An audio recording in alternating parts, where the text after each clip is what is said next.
Hello and good afternoon, everyone. I am Vidya Divedi and I welcome you all to today's edition of Bureaucrats India webinar series.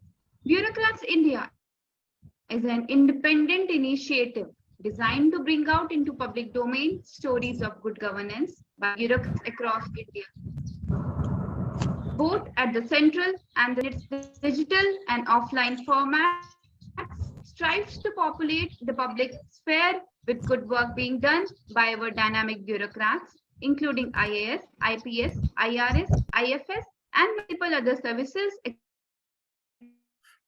India. These are stories that we wish to celebrate and to take to every household that impacts our life every day. Today's episode is special as it revolves around a very sensitive yet significant issue, disability and reasonable accommodation. As we go ahead, I would like to share a quick introduction of our panelists for the day. Today we have with us Dr. Rakesh Raman Jha, social and political activist, member, State Advisory Board on Disability, Government of Delhi, and President, Poorvanchal Vichar Manch. We welcome you, sir. We would also like to welcome Ms. Sakshi Sawhney, who is currently serving as Deputy Commissioner, Patiala, a 2014 batch IAS officer of Punjab cadre. She has previously served as SDM Bhatinda, ADC Development Bhatinda, ADC General Mohali, and Staff Officer to the Chief Secretary, Punjab. The lady bureaucrat is known to be extremely accessible to people and keeps innovating in her approach to public service. We also have with us Ms. Roma Srivastava, SDM Balodabazar, Bhatapara, Chhattisgarh. Ms. Roma is 2020 batch IAS officer of Chhattisgarh cadre. The young IAS officer is an inspiration for many for her dedication and dynamic approach to work. Today we also have with us Mr. Arman Ali, Executive Director at National Center for Promotion of Employment for Disabled People. Mr. Arman is a disability right activist with social enterprise integration expertise. He has been working on advocacy and implementation of rights for persons with disabilities. Now, I would like to request my colleague, Divyansh Upadhyay, to please carry forward the conversation. Over to you, Divyansh. Thank you, Vidya. And at the onset of this extremely very special edition of Bureaucrats India, I'd like to welcome all the panelists who are present here with us. And I do not feel shy to acknowledge that I am very humbled by the presence of such dignified people in this webinar. To begin this dialogue on disability and reasonable accommodation, I'd first like to address all our friends and fellows who are watching us from different regions across the country, and stress upon the significance of reasonable accommodations at workplace for persons with disabilities. People with disabilities may face functional barriers and difficulties in a workplace due to which they may not be able to participate, contribute, or grow as an employee. Hence, accommodations and adjustments may be required to address these barriers and enable the person to perform and participate to the maximum of their capabilities. Disability as an issue for long has been treated as a welfare issue laced with the hints of charity. However, reasonable accommodation for the disabled people is more than welfare. It's an adjustment for the employer to enable them to become significant contributors to their own development and the development of the workplace of the workplace. Opening the panel with Dr. Rakesh Raman Jha, I'd begin with a question that sits at the root of our discussion today. Collectively, as a nation, we have made good progress over the years in empowering persons with disabilities. However, employment and economic independence of disabled people is something that we have struggled with. And since Mr. Jha, you have been proactively working in the disability sector for such a long time now, I'd like to seek your insights on what kind of direction our country has taken collectively when it comes to employment of disabled people and in a country. Over to you, Rakesh sir. Thank you. मैं सबसे पहले तो जो आज के इस कार्यक्रम के ऑर्गेनाइजर हैं नवनीत, उसको बहुत बहुत धन्यवाद देना चाहूंगा कि इस इशू पर वो भी कुछ सोचते हैं और कुछ काम करना चाहते हैं, कुछ एडवोकेसी करना चाहते हैं, तो बहुत बहुत धन्यवाद के पात्र हैं। और एनसीपीडीपी भी तो बहुत सारे काम करते ही रहते हैं ये लोग डिसेबिलिटी के फील्ड में, और उन्होंने भी ज्वाइंटली आज का यह कार्यक्रम रखा है, तो उनका भी बहुत बहुत धन्यवाद। साथ साथ में जो 2 आईएएस अधिकारी जुड़े हुए हैं उनका भी बहुत धन्यवाद करना चाहूंगा, क्योंकि ब्यूरोक्रेसी अगर डिसेबिलिटी के बारे में सोचने लगे, समझने लगे, काम करने लगे, तो मैं समझता हूं कि बहुत सारी जो चिंताएं हैं हम लोगों की वो दूर होंगी या कम हो जाएंगी। तो मैं बताना चाहूंगा कि जो भारत की डिसेबिलिटी का पॉपुलेशन है, 2011 का जो सेंसस है उसमें 2.11% लोग किसी न किसी रूप से डिसेबिलिटी से ग्रस्त हैं। अब जो एनएसएसओ का जो डाटा है वो 2.68 यानी कि 2,68,00,000 वो बताते हैं कि डिसेबल लोग इंडिया में रहते हैं। लेकिन वर्ल्ड बैंक का डेटा कहता है कि 40 मिलियन लोग इंडिया में डिसेबल्ड हैं। 40 मिलियन मीन्स 4 करोड़। लेकिन WHO का डेटा इसको बहुत आगे ले जाता है। तकरीबन 10% भारत की जो आबादी है वो बताते हैं WHO वाले कि किसी न किसी रूप से डिसेबल्ड है। लेकिन जो डिसेबिलिटी के क्षेत्र में हम लोग काम करते हैं, तो हम लोगों का यह मानना है कि 5 से 6% डिसेबल लोग इंडिया में रहते हैं।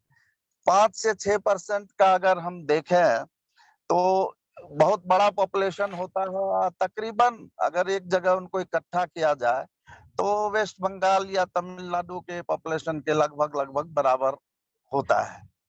इतने बड़े पॉपुलेशन के लिए 1981 से पहले सरकार ने कुछ नहीं सोचा था, उनको समाज और परिवार की दया पर छोड़ दिया गया था।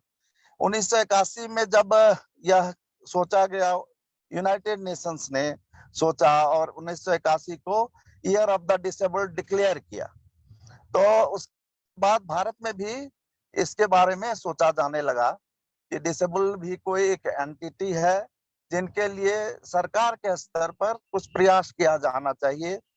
और उसके बाद जब राजीव गांधी की सरकार बनी 1984 में, तो उन्होंने बहरुल इस्लाम कमेटी की स्थापना की 1987 में। और बहरुल इस्लाम कमेटी आसाम हाईकोर्ट के रिटायर्ड जज थे और उन्होंने 1989 में डिसेबिलिटी के ऊपर एक रिपोर्ट पेश की, जिसके आधार पर 1995 में डिसेबिलिटी एक्ट बनाया गया। कई प्रोविजंस हैं डिसेबिलिटी एक्ट में जिसको कि तुरंत इम्प्लीमेंट करने की जरूरत है, जैसे कि एक्सेसिबिलिटी का सवाल है, एम्प्लॉयमेंट का सवाल है, एजुकेशन का सवाल है। तो इस पे मैं ये नहीं कहता कि कुछ काम नहीं हुआ है, काम हुआ है, लेकिन बहुत सारे काम अधूरे हैं। अधूरे क्यों हैं? क्योंकि जो है पॉलिटिकल और ब्यूरोक्रेटिक विल नहीं है कि इनके लिए कुछ ज्यादा किया जाए। हाँ, थोड़ा बहुत तो जरूर होता है, हो भी रहा है। तो मैं ये बताना चाहूंगा कि उसके बाद 1995 के बाद फिर 2016 में भी उस एक्ट में संशोधन हुआ, डिसेबिलिटी एक्ट 2016।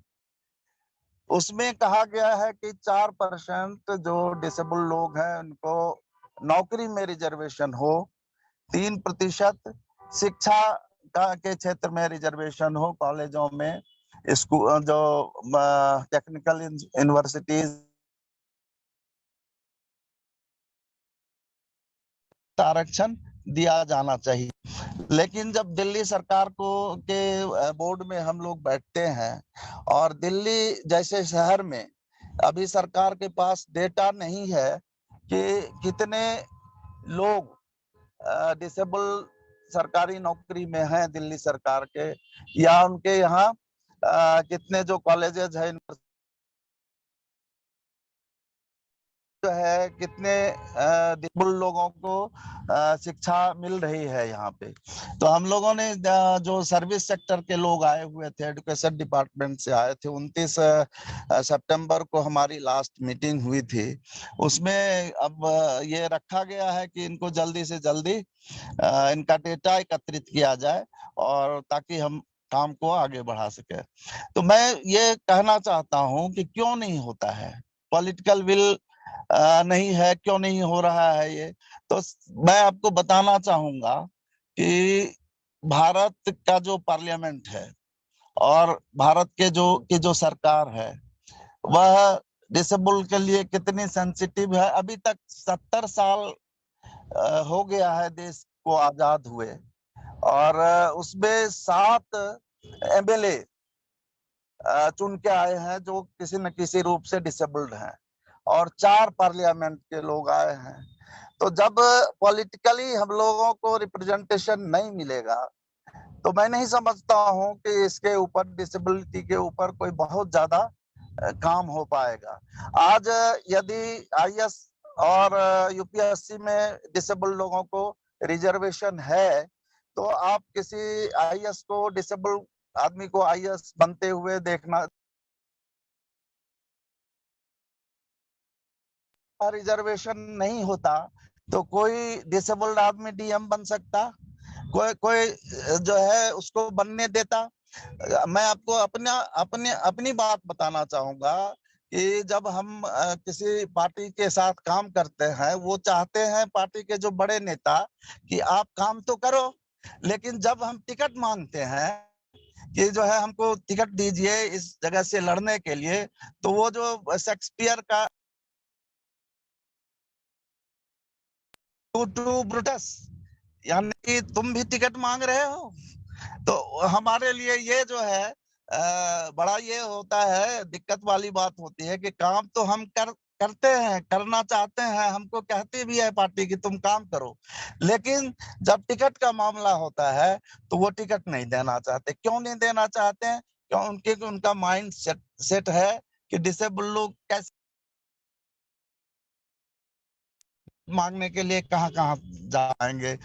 तो अगर पॉलिटिकल रिप्रेजेंटेशन देने की कोई बात हो तो मैं समझता हूं कि डिसेबल लोगों को भी पार्लियामेंट में या एमएलए में जगह मिलेगी, और तब असली जो डिसेबल का राइट्स है वो पूरा हो पाएगा। तो मैं इन्हीं शब्दों के साथ आप सबों को एक बार फिर से धन्यवाद देना चाहूंगा कि आपने इस विषय को रखा, और पहली बार मैं देख रहा हूँ कि ऑनलाइन पर इस तरह का कोई डिस्कशन हो रहा है। और इसमें अब आगे अगर कोई ये होता है, विचार होता है, तो मैं फिर अपनी कुछ बात रखूंगा। धन्यवाद।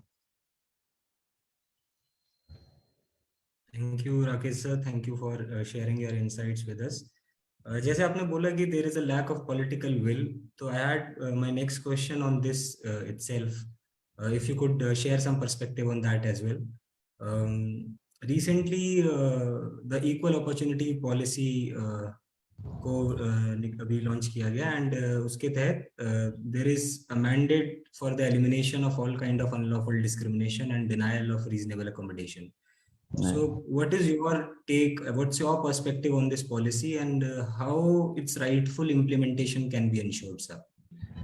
So very valid question, Divyansh, but what I would request that if we can have opening remarks from all the esteemed panelists, and then you go into a question and answer session. Divyansh? So, Right, sir, definitely. Yes. Okay, yes. okay. I will let you know my perspective after some time. Yes, sir. We come back to you in a bit, but firstly, opening remarks from each esteemed panelist.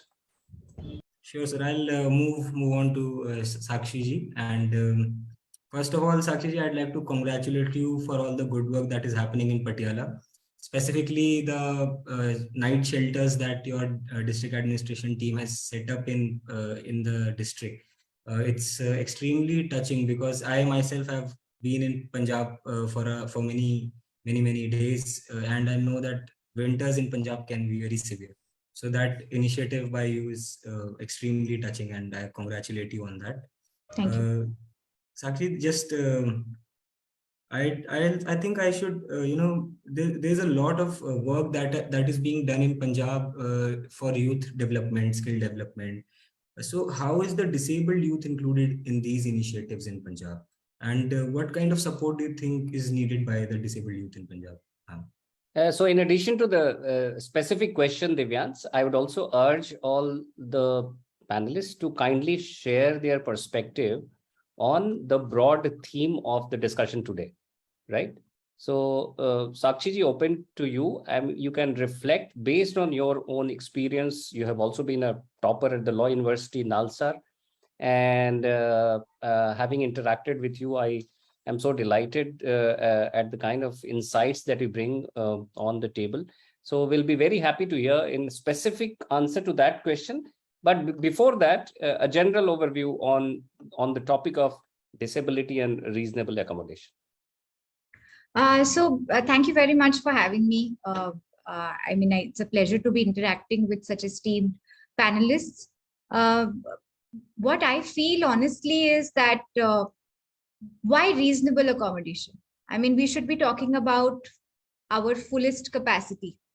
I mean, how can a person, regardless of what it is that they are good at and what it is that they are not good at, how is it that we can bring in the issue of capability and capacity into this discussion? And why accommodation? Why it's not accommodation? It is more about embracing that every person has a capability, and if I and everybody around me enable me to thrive to my fullest capacity, then I will deliver to my fullest capacity as a human being. I will also fulfill my own life as a human being.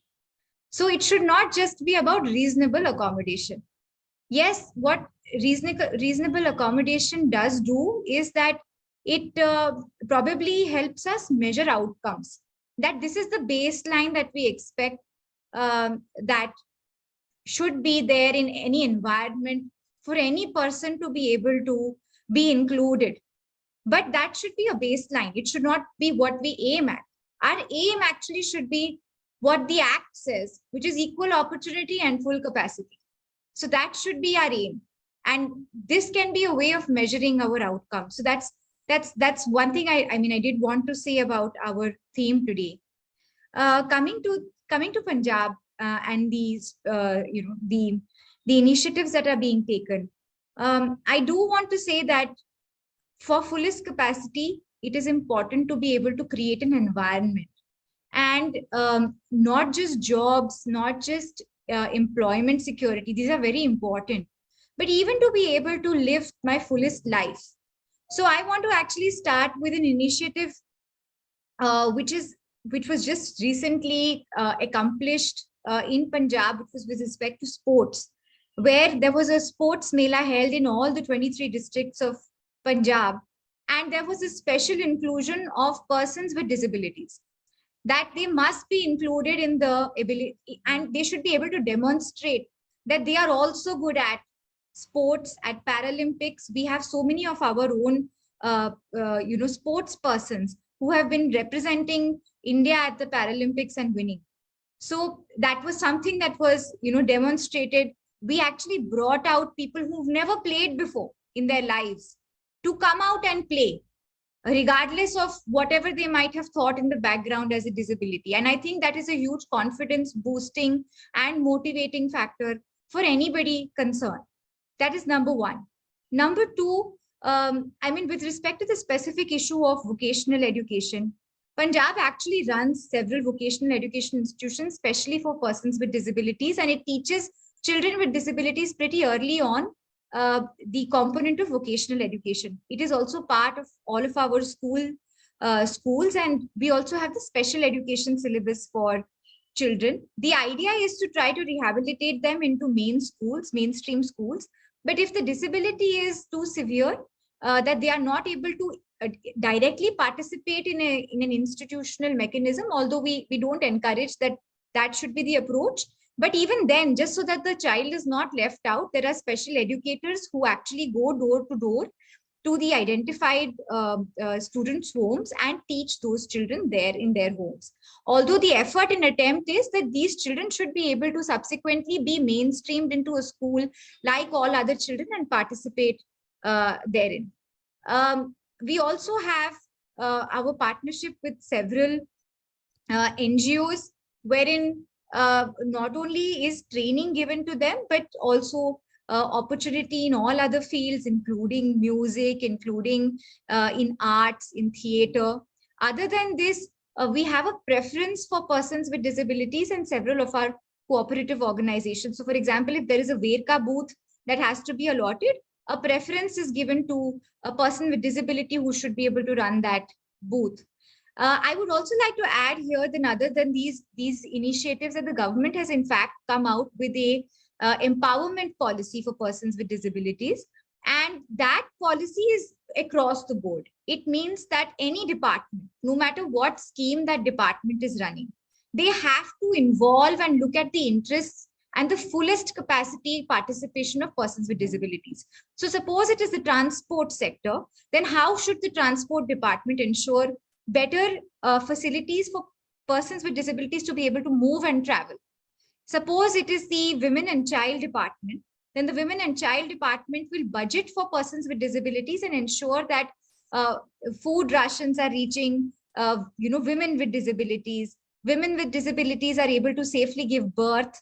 All of this then is also being looked at from that prism in every department. And these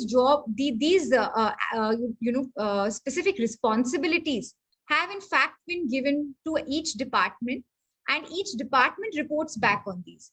So it's a very cross-cutting and a very, very progressive policy. I would be happy to share the policy with all of you. You could also possibly see where else we can improve on these policies. I would be happy to share your feedback with the government.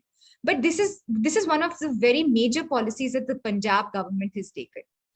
I would also finally like to add from my side in the opening remarks that with respect to my own experience as very recently as Deputy Commissioner Patiala, I have a very strong and a very empowered person he would come in, he would interact with me on a daily basis, but he had to come with the translator because I cannot read his lips and I could not make out his sign language since I am not trained to understand what he was speaking. So he would always have to have with him somebody who would interpret for me what he was saying. So having seen, but how confidently he would walk in, he would make his demands, he would really voice for the rights of persons with disabilities. We have in fact now looking at his endeavor, we want to help more such people and make our own office space inclusive. And I found it a barrier for me rather than it being a barrier for him. It was a barrier for me that I am not able to communicate with him directly. So we are holding, I think we're probably the first district to do this, but we are going to be holding our ISL classes for all of our government employees in District Patiala across all departments, so that we are able to understand the basic sign language communication. And if somebody comes to our offices, we are not at loss as to how do we help this person. We are able to understand, and it's not a barrier for me or for that person to be able to interact with each other. So this is one of the steps that we are taking as a district administration. Thank you. Thank you, Sakshi ma'am. Thank you so much for the insights and sharing all the policies and the initiatives that have been taken in the state of Punjab. I also saw your tweet regarding the special trainings that you are conducting, ISL trainings, and very, very congratulations for that. I'd like to welcome Mr. Arman Ali, Executive Director, NCPEDP, and please give for the opening remarks on reasonable accommodations. Thanks, Divyansh. I think the way forward is reasonable accommodation. We are living in a time when all of us needs some support or the other. I would, all of us know how working from home. This webinar is an example of a reasonable accommodation where all of us are in our offices, yet been able to participate in this important webinar. And it doesn't need anybody to have a disability per se to, all of us is using it. So any policy or any scheme or activity that you do, and if you make it accessible for people with disability, if you provide reasonable accommodation for the person who would be least expected to be there, I think it enables everyone. Prior to the pandemic, work from home was considered to be an unrealistic demand by employees. But when the majority of the people were hit by this pandemic, and then this overnight became a norm, working from home still continues for many sectors across the globe. But same demand was being made by the disabled people for 2 decades. So the point I was trying to make that anything which is friendly for people with disabilities and reasonable accommodation only helps everyone. And if you have such practices and culture in an organization, anyone who has any temporary illness or injuries, someone who's pregnant, elderly, issues with knees, or you have some psychosocial disability, or somebody might be going through dialysis, kidney issues or dialysis. So all this, in the practice, if it is part of your work culture, it takes everybody along, and everybody, and reasonable accommodation is for people who are coming to work. So when they come, they work, they contribute to add to your profit, to add to your development. So I think if India as a country needs to, be a country which becomes superpower, I don't know how many trillion that would be. But so it should look at people with disability, at least 10 to 15 crore people with disabilities in this country, to be somebody who adds to this revenue and not be a cost.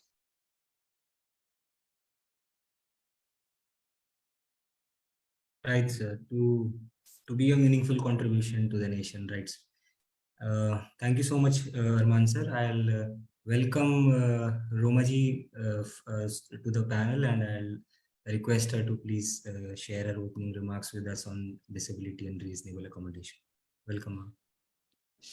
May I add that Roma, I'm sure she's a very bright young IAS officer, but again, one of the most articulate, very bright young officer that we have known. Rajat Bansal was supposed to be here. For some emergency, he couldn't attend, but and Roma is there from the same district. She's an STM. Over to you, Roma ji. Thank you very much, and I'm very motivated and very delighted to know all the views of all the seniors and experienced people here. So I'll start with what the previous speaker was talking about, reasonable accommodation. So this is a misnomer that people generally think Disability Act. It's like it talks about identifying disability and providing them accessibility.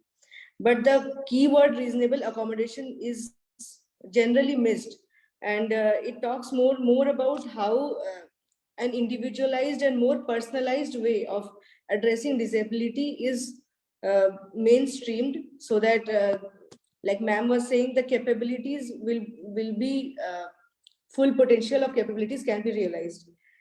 And in this regard, there are many things that are going on which are well worth mentioning in Balodabazar district and in the state also. Like it starts with screening and finding out who all needs help. So in that respect, the whole state, Chhattisgarh state, it comes in top 5 in terms of identification of disabled and providing them with unique disability ID cards. And the same happens with Balodabazar also. This district is again among the topmost districts where unique disability ID cards are provided, which forms the basis for all kinds of benefits that the government, central and state government, they both give for the disabled people. So yeah, so the disability, because the disability is not just associated with issue of employment or issue of education or any one issue, it is a cross-sectional, cross-functional thing. So with this thing in mind, the district has recently started. It has recently started a school. It's a phase-wise big plan which we have just started, and it will go on for like next 1 or 2 years, where we are providing with special schools for the disabled people, and along with that training for para sports activities, para Olympics. Like Chhattisgarh has Chhattisgarh Olympics that's going on right now at district level and then at state level. So these students can perform well in those sports activities, and along with that skill training so that once they are out of the school, they get good opportunity in job market as well. So this is the whole phase-wise thing which is happening here, and we have started with identifying children, young children and young age children with the broader category of 21 disabilities that is there. So there are camps being set up, and now the camps are being planned in schools and similarly in Anganwadis and those places where we can find those young kids, where they are, and most of the kids but the preliminary survey we did, where we found that most of them don't even want to go to schools, because the schools are not that disabled friendly, and they are treated like any other kids. But what we are trying to do, that we have special educators from education department. We are trying them to accommodate them in their present school, plus provide them training in a different school for their special needs, and they whatever capabilities they have, that can be developed in those areas. So this is one of the initiatives. Other than that, like the initial opening speaker talked about the priorities of the government and the benefits in terms of scholarships and all, that are all there. In our district, it's like more than, for example, if there are around 10,000 disabled kids are here, with unique identity cards. Out of them, around 1,000 are getting the scholarship benefits also. So we are trying to improve this whole our coverage of disability related schemes and welfare related schemes, so that they can get advantage of the system, advantage that the system tries to provide to them, plus mainstreaming them through skill training, and even through involving them into different kinds of para sports, which will help them in better mainstreaming. This is what right now is going on here in my district over here. So over to you. Thank you, Roma ma'am, for sharing all the developments that are happening in Chhattisgarh and your respective district. Moving on, I think I'll go back to Mr. Rakesh with Dr. Rakesh with a question, sir. Pardon? Sir, I'd like to come to you with a question. Because since you have such a long experience in the sector, I was really curious to know your hopes, your expectations, and your vision for the disability sector in the coming years, and especially when there are certain initiatives such as the equal opportunity policy that is in place. And so what are your hopes and vision for the disability sector in the coming years, sir? Actually जो 95 का जो disability act है, उसका जो caption है, जो उसका title है, उसको अगर आप पढ़ें तो आपको सारा कुछ समझ में आ जाएगा कि डिसेबल लोग क्या चाहते हैं और क्या होना चाहिए। Equal opportunity and full participation. तो हमको इक्वल अपॉर्चुनिटी भी चाहिए और फुल पार्टिसिपेशन भी चाहिए। तो इसके लिए सबसे पहले तो बैरियर फ्री इन्वायरमेंट होना चाहिए। बैरियर ना सिर्फ फिजिकल फ्री होना चाहिए, लेकिन जो मेंटल बैरियर है उसको भी खत्म करने की जरूरत है। मेंटल बैरियर कहाँ है? जो सिस्टम में ऊपर बैठे हुए लोग हैं, चाहे वो पॉलिटिकल हो या ब्यूरोक्रेसी में हो, तो उनके जो मेंटल जो बैठा हुआ है कि डिसेबल ये नहीं कर सकते हैं, या इनको जो है चैरिटी में देना है। दाता और पाता का जो कंसेप्ट है, इसको खत्म करने की जरूरत है। और हम लोगों की एकमात्र यही चाहत है कि जो है हमको भी समझा जाए कि हम समाज के इक्वल पार्ट हैं और हमको समाज में भागीदारी चाहिए। लेकिन उसके लिए जब तक कि मैं समझता हूं कि पॉलिटिकल रिप्रेजेंटेशन नहीं होगा, तब तक ये एस्पिरेशन पूरा नहीं हो पाएगा। पॉलिटिकल रिप्रेजेंटेशन क्या होगा? तो जैसे कि एमपी का चुनाव है, एमएलए का चुनाव है, पार्षद का चुनाव है, इसमें जब तक हमको रिप्रेजेंटेशन नहीं मिलता है, तो हमारा जो ये गोल है इक्वल अपॉर्चुनिटी और फुल पार्टिसिपेशन का, ये फुलफिल नहीं हो पाएगा। उसके बाद मैं अभी एक मूवमेंट हमने चलाया है जो राज्यसभा के hello hello Yes, sir. Sir, you Yes, are sir. You audible, are sir. audible. आवाज आ रही है? हाँ जी sir, hello. you are very much हाँ, audible. हाँ जी सर, अभी आवाज आ रही है आपकी।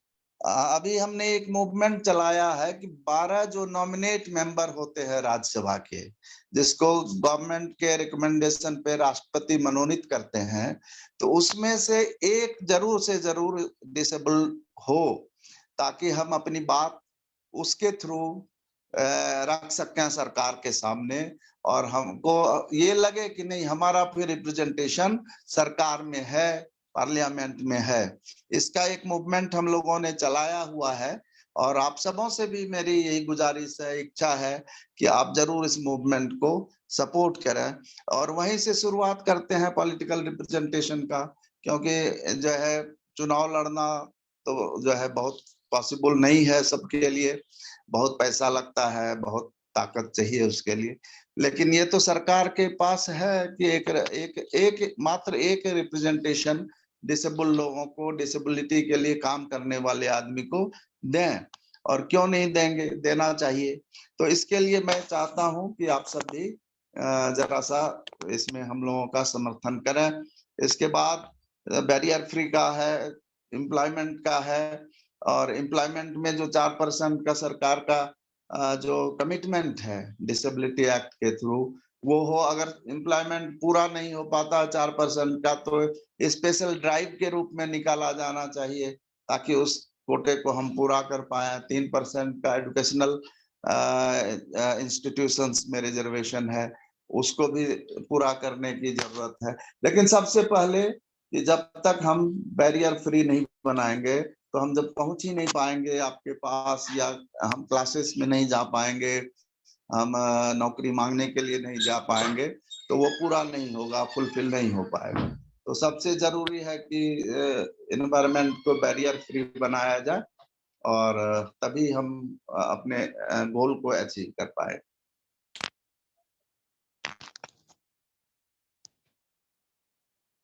Thank you, sir. And आपकी बात से I remember the words of Stella Young. She was a disabled comedian and writer. She said that I want to live in a world where we don't have such low expectations of disabled people, that we congratulate them for getting out of the bed and remembering their own names in the morning.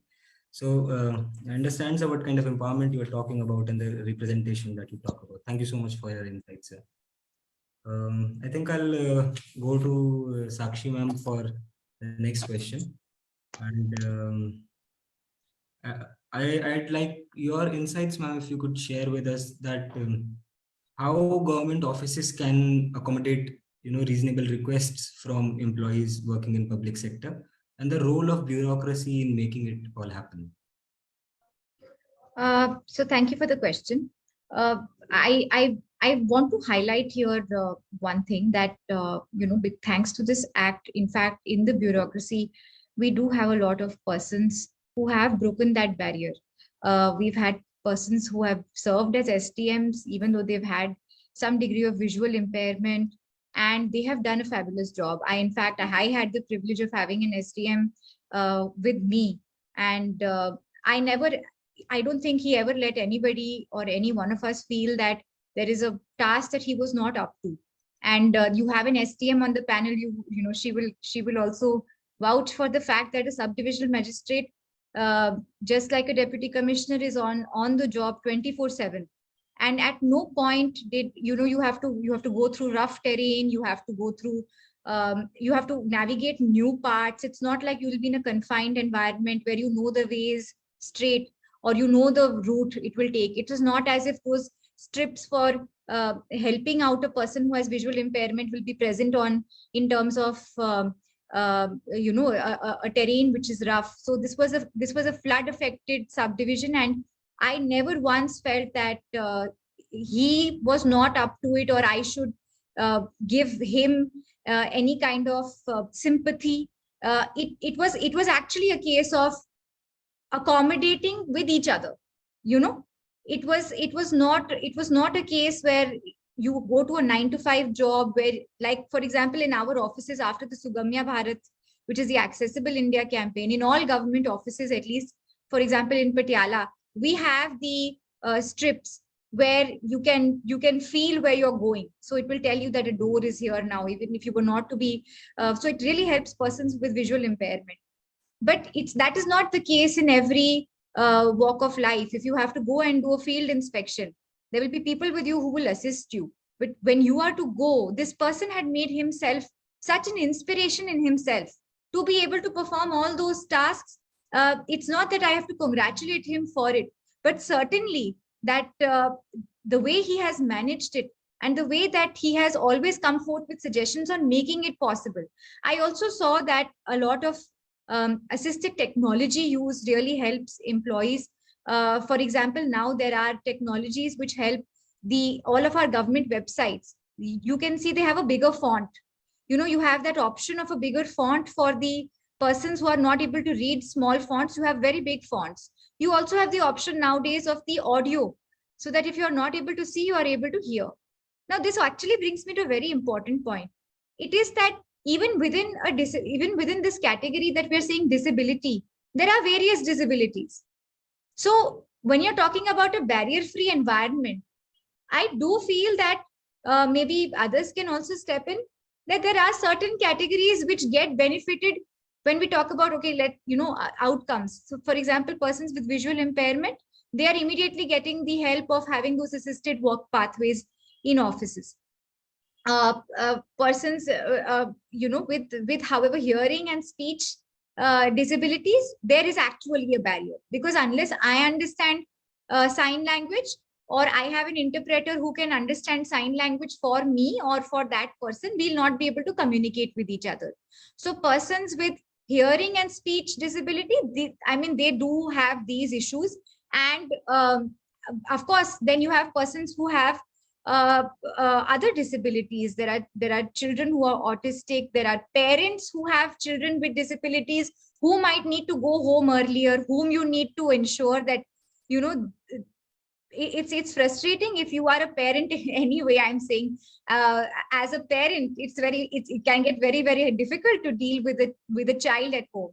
Then when you have a child who does have some needs, which are special needs, you as an employee, you need to be able to have the confidence that if I am asking for a specific leave, you get that leave. So it's accommodation in a lot of ways that I think all government offices require. And I think that to a great extent, we have moved forward. I mean, especially with this Accessible India campaign, be it your booths during election day, be it your offices on a regular day, there are ramps, there are those strips for helping out, there are wheelchairs everywhere, there are volunteers with wheelchairs to ensure participation. Whenever in district Patiala we have a function, because we have such a strong community which has hearing and speech disability, which is organized, we actually bring in interpreters to interpret the whole function, even if it is a live function, because we know that there is this issue and that there will be this barrier, we bring in an interpreter always to ensure that even our life functions are being relayed through an interpreter to the audience. And I mean, I think I have really become very conscious ever since. And the reason I have also become conscious is because it has been highlighted to me by these persons who have come forth to say that we have certain barriers. If it's not going to, it's not just the strips that will help us. It is also the change in everybody's attitude when they deal with us that will help all of us, not just them, but me, to understand them and them to understand me.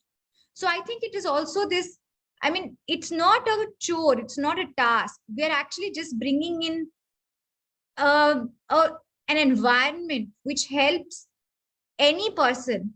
Like, earlier we were discussing, I think Mr. Arman Ali made that point, that any person who may have any kind of a problem, that person is able to still thrive in the environment. I think that is what we are looking at, that it's not somebody who is slacking. It's not that somebody is lazy or somebody is using this as an excuse. This person needs to be adjusted, accommodated, and allowed to thrive so that they can come up and live to their fullest capacity, where they are satisfied with their own lives and they are able to thrive.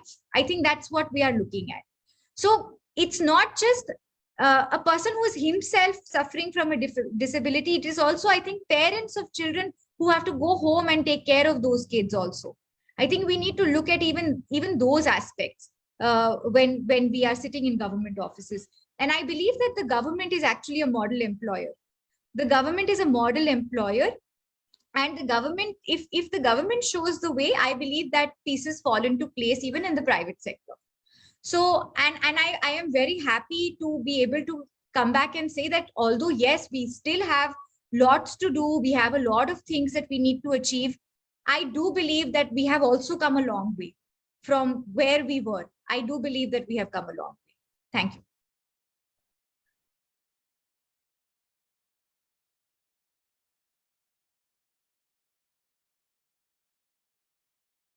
Unmute yourself, please.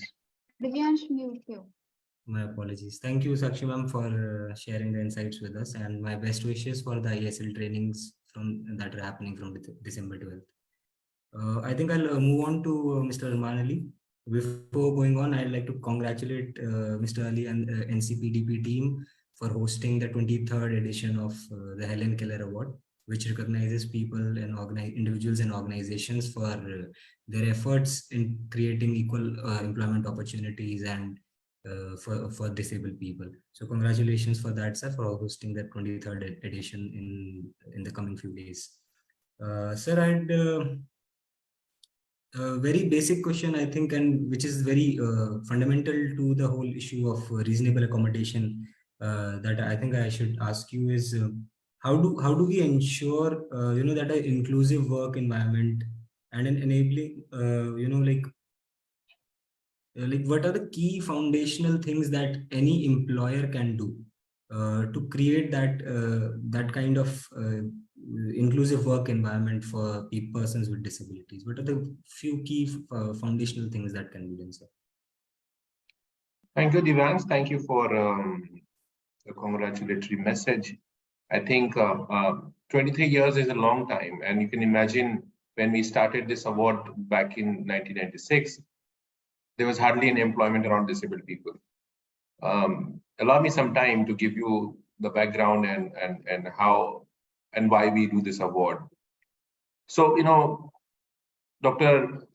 Raman mentioned about the previous act, the Persons with Disability Act 1995. This act talked about incentive to private sector, those who employed people with disabilities. Certain percentage of their employees, if they were disabled people, government would incentivize them. And NCPEDP thought that economic empowerment is the core for anyone, any individual. And if once you're economically independent, a lot of your problems are sorted.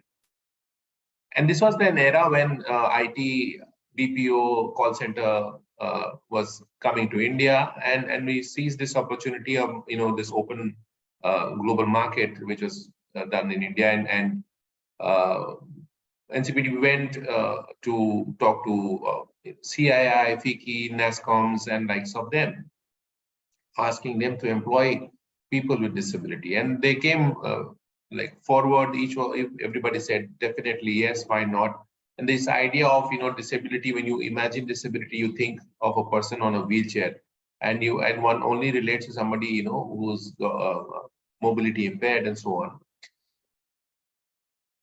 We also did a study at that time to understand what is the status of employment of people with disabilities in top 100 companies in India, and top 100 company registered with the stock exchange.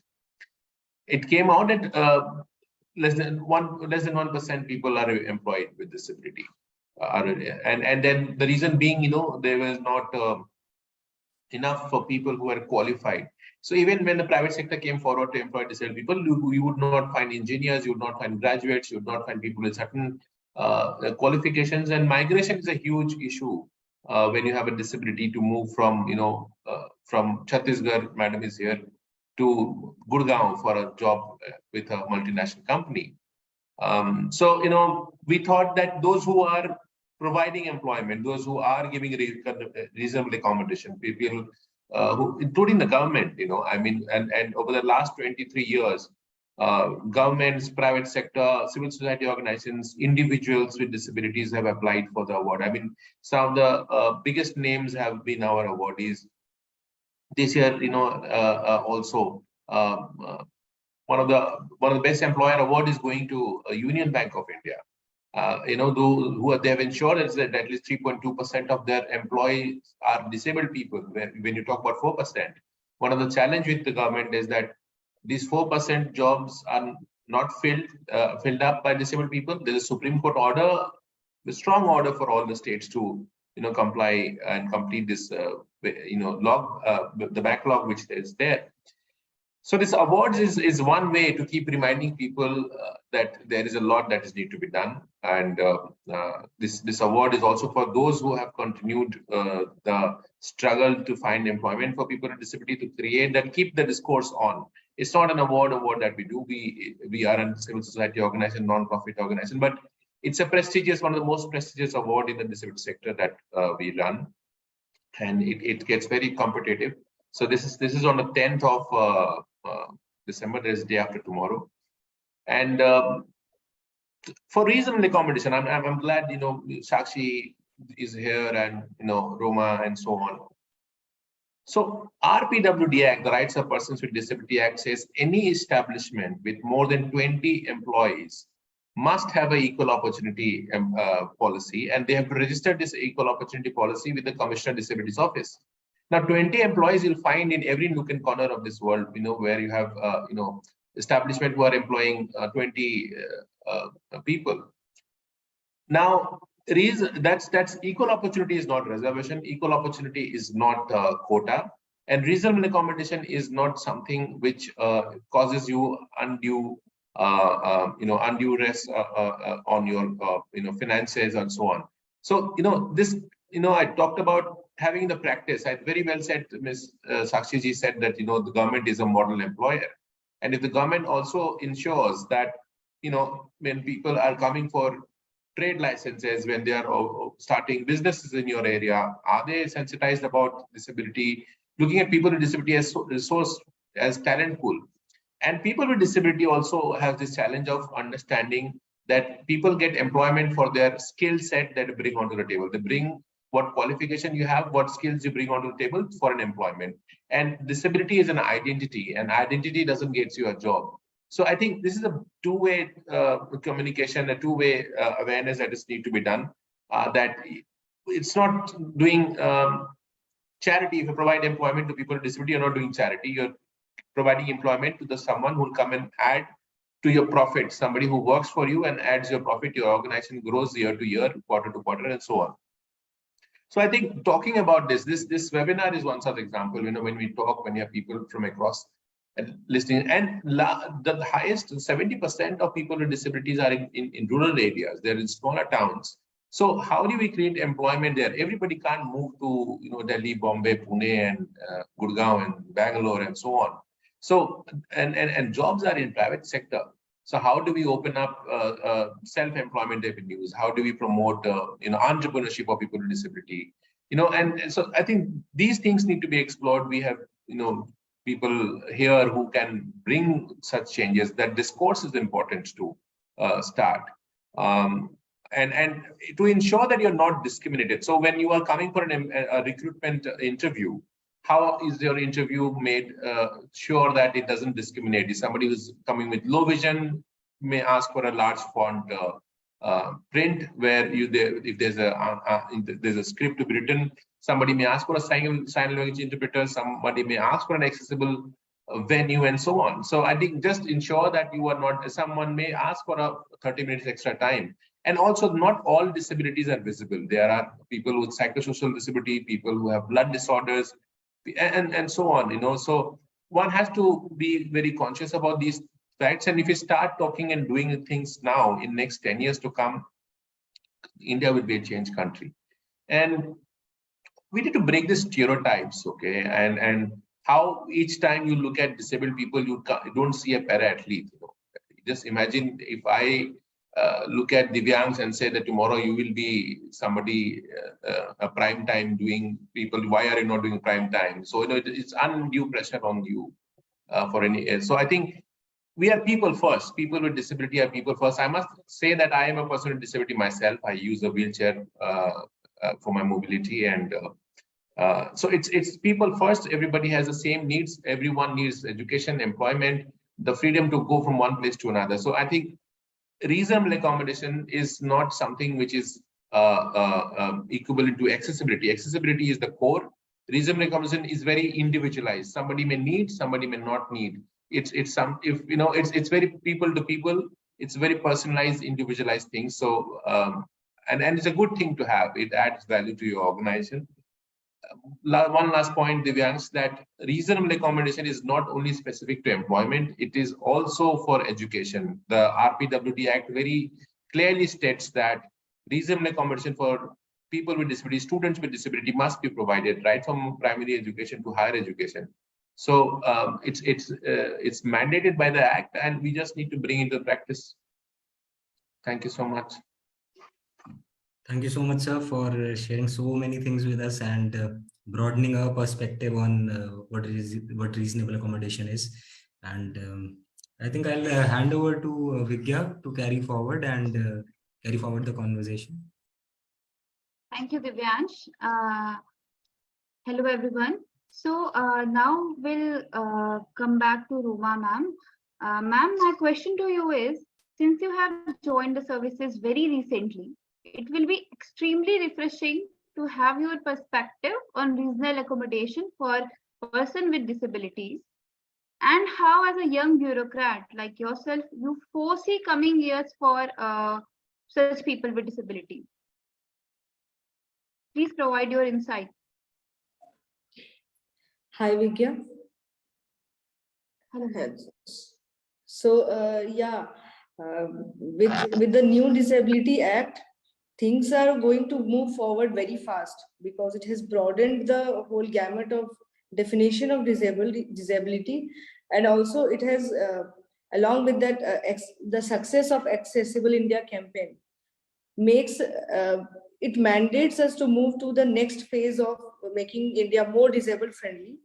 So I'll start, like when I joined service there, because of the reservation policy that is there in government jobs and all, we get many IS officers, and even in other services also, those people who have certain kinds of disabilities. But yeah, as ma'am has also pointed out, in the field, even during our academy time and on field training time, we have observed our colleagues not only doing like work which is expected out of them, but they are more sensitive, and I have personally seen they have more sense of working with the society and doing good for them, and so they are working very, very, very efficiently. And with coming time, the role of our focus is going to shift from making things accessible to making more accommodation for individuals, like the thing that we are discussing right now about individualized accommodation, which can happen at no cost. Like Accessible India campaign provided us with ramps and certain facilities, universal facilities for various disabled people. But moving forward, I see that there will be individualized way of tackling each person's disability. For example, somebody who has a trouble in walking may not be able to sit also properly in standard table chair height and working in a computer or something. So they may even get a person, they would be getting a personalized table and chair. These things are not recorded anywhere, but it actually happens everywhere in office, in government offices. I have seen wherever I have gone that such kind of accommodation are taking place at a very, very large scale, which is the condition we are discussing right now about reasonable accommodation. It needs to be institutionalized, but I want to say that it is still there. It is at quite a, at least in government offices, it is there at a very good level. And secondly, also about how to not make these candidates ineligible during interview process and all. That's where we need to work, and that too more in private sector. Government sector, because of its norms and because it follows the government acts like PWD Act and all, so much problem, I don't see much problem in government sector. Even in my office, we have a peon who is who has who has trouble, like low visibility. He has low visibility, but his work is very excellent. So we have such people, we'll find such people everywhere in government offices, but we need to encourage it more in private sector. And for that, sole government office cannot become a motivation, as we have said, which is not right now in my powers and all. But yeah, it boils down to having more political representation in the national level and at state level and various levels, so that the act can realize its true meaning in its true sense when it comes to achievement in private sector and private schools, private in universities and private organizations to work with. That's it. So over to you. Thank you, ma'am. One more question I would like to ask you. What do you feel like? Do you feel work from home culture, as remarked by Arman Ali in the beginning of the webinar? Work from home culture has taken place and opened many opportunities for people. So, do you feel that after work from home has been introduced, opportunities for disabled people have increased? It's definitely true that after the work from home opportunity has started, many things for which, for example, a person who has some walking difficulty or some visual kind of difficulty, it's a small task like reaching to office from home is a big task for them. It's an achievement for somebody who actually suffers from traveling. So that category of people are totally mainstreamed by uh, wherever possible, whenever possible, things are moving online. They are getting streamlined very fast because of this shift to online work from home and such kind of culture. But yeah, there are certain disabilities, because we now talk about the broader definition of 21 kinds of disabilities. A lot more need to be done, more than providing this online environment where, for example, we have not yet touched much on mental health and those people with learning disabilities. For them, online might become actually a disadvantage, because then they need more personal touch than compared to those who need uh, adjustment in devices and systems to interact and to work with employers. So yeah, in most majority of the cases, they are actually helping in breaking the barriers for disabled people.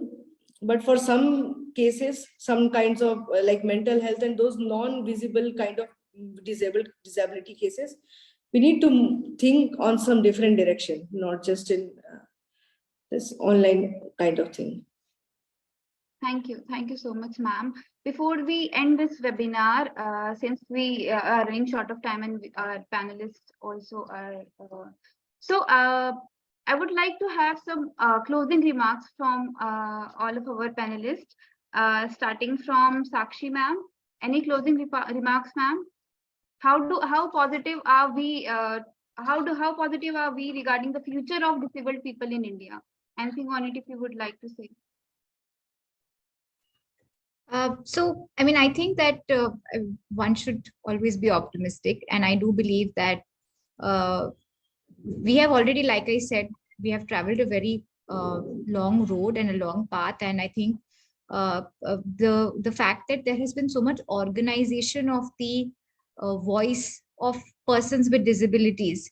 And I think that's also something which has to be congratulated, because it is when people are able to speak for themselves that they get heard the most and the loudest. And the fact that I think that a lot of sensitization has happened across the years has led to this being looked at not as something which is as a charity. Of course, these attitudes still need to change. I mean, I will just point out that if I had removed the word disability from this whole lecture, we could even be talking about women's rights. If I had just replaced, I could have removed the word disability. And frankly, what I was hearing was, I was in my mind thinking that a lot of it would also apply to women. It would apply to basically anybody who feels that they're just not, that they are just, it's, that just because of how their circumstances are, they are not being able to participate in the workforce, in the, they're not able to thrive in the environment. And I think that it finally comes down to inclusivity and equal opportunity. And I think all of us have very similar hopes from the future. And not just, I mean, from my side at least, I can assure you that even I have become so sensitive that I feel that there is a requirement to look at this in a very different way. I mean, it's not just like everybody was saying, it's not just about access. It's also about my own attitude, my own attitude, not just to the person sitting in front of me, but even there are many things that I cannot accomplish. There are many things that I may not be able to do. And so I should also be able to have an environment which enables me to still participate. And I think that hits home. So I think we need to look at it, also change our own mind and our own mindset about these things. And I think we need to ensure the inclusivity, sensitization to everybody, and in a far outreach program. I mean, it should not just be in government offices, because these are again confined spaces. We should be involving our sarpanches, our gram panchayats. These are the places where it actually hits home. These are the places where you don't have such facilities. So this is where we really need to be working. And I think sooner rather than later, we will see these changes. Thank you. Thank you, ma'am. It is always a pleasure listening to you. Arman sir, any remarks from your side? No, I think all of us need to acknowledge that people with disabilities are people first, and their needs are the same. And anything that we do, irrespective of being a private sector or a government employee or politician, we must imagine that people with disabilities are going to be there. They're going to ask questions. They'll participate. And like we don't make a building without staircase. We must ensure there's ramp and accessibility for everybody. Just to talk about people with disability, each time we speak, we need to say that their existence, because of this environment which is not friendly for people with disability. You don't see them when you go to school, colleges, or market, or offices. So I think it's important that we start talking about it when we speak, when we address issues. I think I like whatever PC Patiala has been saying. I think one of the progressive states in the country, Punjab, very strong deaf association in Patiala there, and makes a lot of sense. You mentioned about cross-cutting issue. Disability doesn't mean only one particular community or one particular gender or caste or creed, religion. It cuts across. So I think we need to be conscious about that. So and all of us at some point, do face some disability, whether it is temporary or permanent. And any policy or infrastructure or system which is friendly for people with disability are friendly for all. It doesn't discriminate against anybody. Thank you. Thank you, sir. Navneet here with us. Navneet sir, would you like to add something? No, I'm extremely happy that Bureaucrats India is able to bring together 4 of the sharpest minds and thought leaders in their own spheres. My personal regards to Dr. Rakesh Raman Jha, who has been a revered senior at the JNU. And I have seen him working incredibly passionately over the years. Arman Bhai, and they are both wheelchair users. I have known for a little over a year now. And what passion with which they articulate issues.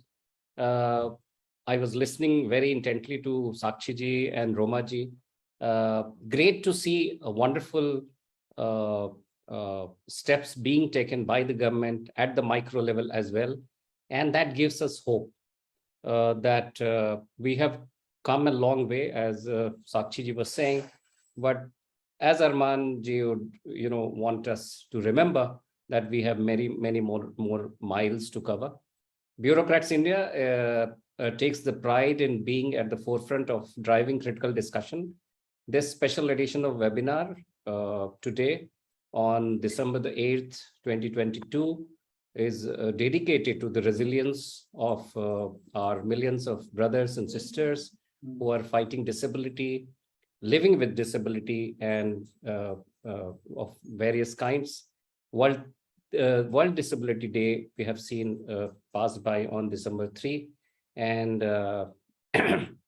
my congratulations to NCPEDP, our knowledge partner, for having contributed to our thought process and helping us to get a more nuanced view of this. One last word I would give to my dear friend and inspiration, Arman Bhai, on the Helen Keller Awards. Congratulations to you for that. I have seen the rigor with which your organization has been doing the sifting of numerous applications. And as you said, Union Bank of India, Amazon are some of the awardees. Can we hear some last words? So Vigya, sorry for hijacking your platform today, but the journalist in me is still alive and kicking. So I thought I would get some news points here. Sure. I think, Navneet, long way to go, as you mentioned, and employment is the core. The globe is grappling with this question. The entire world is grappling for employment for people with disabilities. It's a international issue. India is a large country. We are a young country, and there's a very young population of people with disability who can really contribute to the economy growth of the country and so on. The Helen Keller Award is one such effort to recognize this, change makers who have been at it year on year. I recently visited one of my awardees, Microscience in Bhavnagar in Gujarat.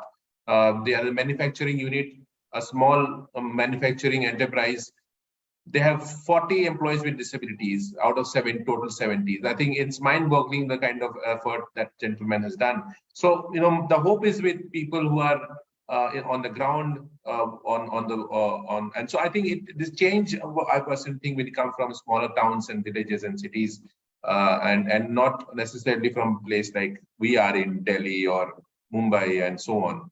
So I look forward to your continued support. Thank you so much. Sakshi ji, Roma ji, and Raman ji, for extending your support and for doing whatever you're doing. I think you give us hope, and gives us a shot in our arm when we come in contact with people like you. And we know there's a lot of work that's happening around disability. And in times to come, we will change the status quo, and it will be impossible for people to ignore disability. Thank you so much. Always a pleasure listening to your thoughts. And of course, last but not the least, Sakshi, is Patiala paving the way?